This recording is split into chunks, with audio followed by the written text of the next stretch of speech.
Hello everyone. In this video, we will do the daily current affairs analysis of 1st January 2022. The first topic which we will discuss is about the regional rapid transit system. It is from GS paper 3 and topic is infrastructure related issues. About the Delhi Meerut RRTS is a semi high speed rail line connecting Delhi, Ghaziabad, and Meerut that is currently under construction. It is one of the three rapid rail routes planned as part of the National Capital Region Transport Corporation's Regional Rapid Transport System RRTS Phase 1 project. The route between Delhi and Meerut will be covered in roughly 62 minutes at a top speed of 160 kilometers per hour. These aerodynamic RRTS trains will be lightweight and thoroughly air conditioned thanks to their radiating stainless steel outer body. For ease of entry and egress, each automobile will have 6 automated plug-in type broad doors, 3 on each side. The source of this news is The Hindu of 1st January 2022, page number 4. The next topic in news is details of the GST Council. It is from GS paper 2 and topic is statutory and non-statutory bodies.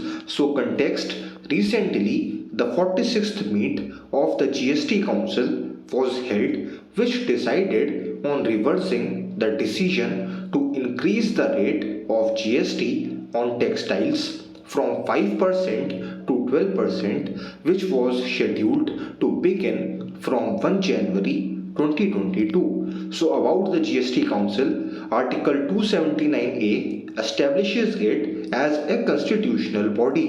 It was established by the Constitution 100 and First Amendment Act 2006 and gives recommendations to the Union and state governments on problems relating to the goods and services tax.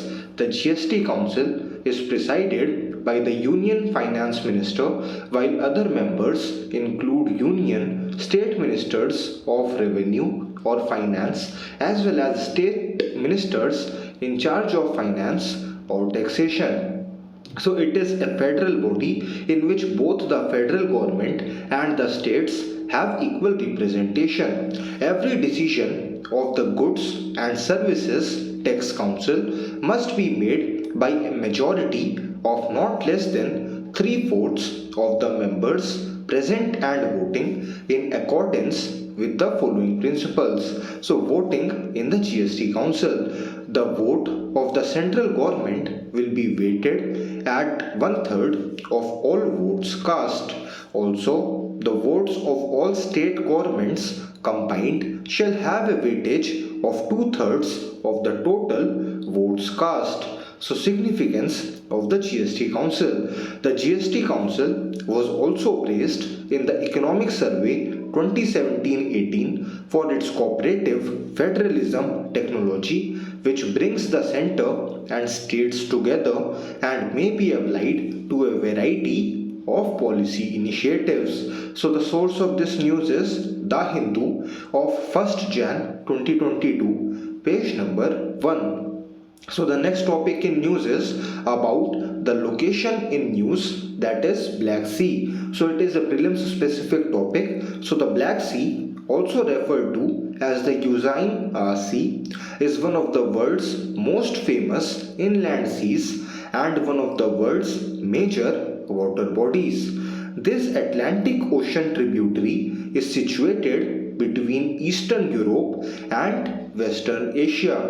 The Pontic, Caucasus, and Crimean mountains surround it from the south, east, and north, respectively. The Dardanelles, Bosporus, and Marmara Sea form a transitional zone between the Mediterranean and the Black Sea in Turkey. The Strait of Kerch connects the Black Sea and the Sea of Azov.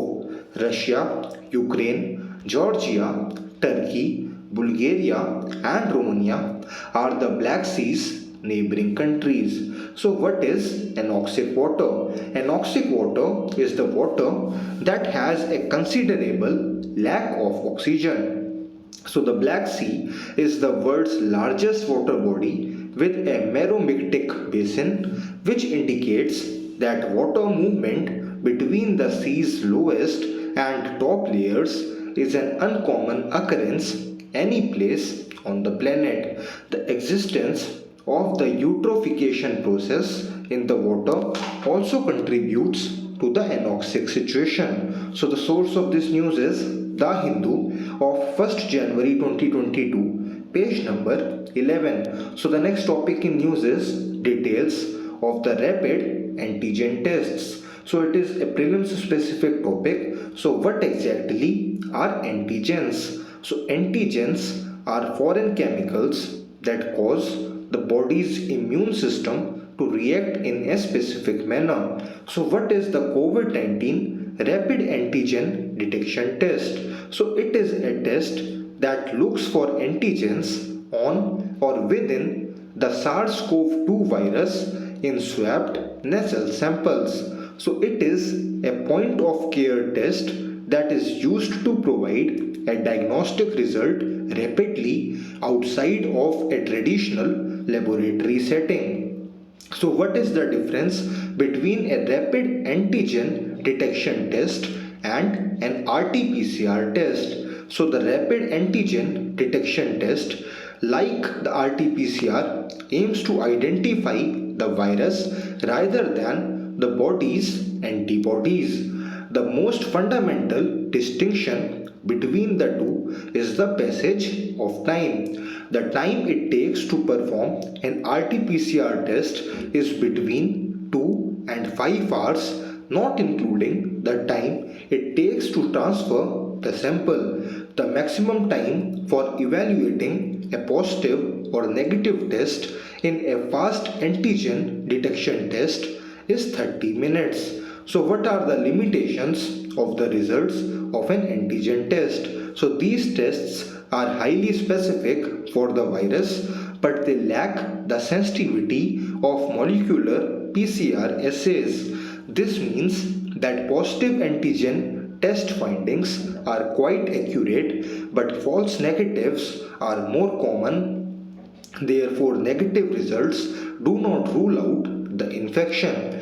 Negative antigen test results may need to be validated with a RT-PCR test before treatment options are made or to prevent the virus from spreading due to a false negative. So the sample is only stable for 1 hour after it is collected in the extraction buffer. As a result, the antigen test must be performed in the healthcare environment where the sample was collected. So the source of this news is The Hindu of 1st January 2022, page number 10.